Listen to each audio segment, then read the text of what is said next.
Lesson 4.9, Graphing Systems of Quadratic Inequalities.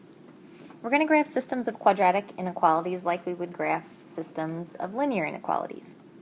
So we're going to graph each inequality separately on the same coordinate plane.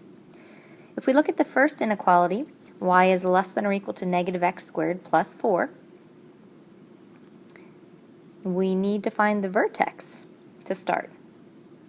I see that b is 0, so right away I know that my x-coordinate is going to be 0. When I plug 0 back into that top inequality, I get negative 0 squared plus 4, which is 4. So my vertex is the point 0, 4. The problem with this is that I cannot use c as my y-intercept because I've already used c as my vertex. So we have to pick another x value, plug it in, and see what we get for y. When we plug 1 in for x, that gives me negative 1 squared plus 4, or negative 1 plus 4, which is 3. The point 1, 3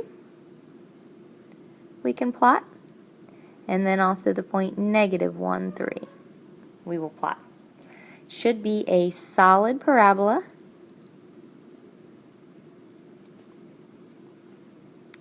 and we can save our shading for a little bit later if we want to.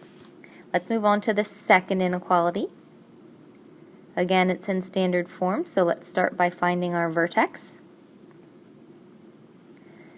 Negative b over 2a would be positive 2 over 2 times 1, which is 1. When you plug 1 back into the inequality, you should get 1 minus 2, which is negative 1, minus 3, which is negative 4. So 1, negative 4 is our vertex of the second inequality. Now we can use the concept that c is our y-intercept. So 0, negative 3.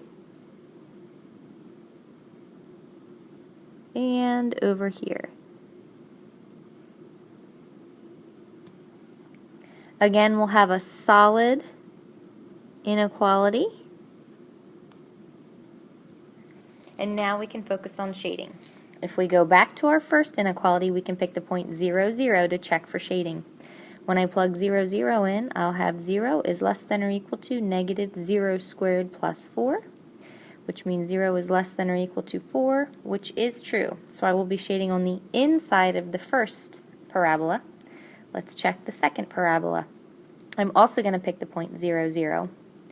That would give me 0 is greater than or equal to 0 squared minus 2 times 0 minus 3, or 0 is greater than or equal to negative 3. That is also true.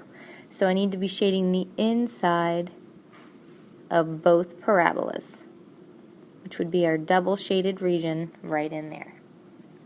I'd like you to try number 2, and again, on the next video, I will have the solution for number 2 posted.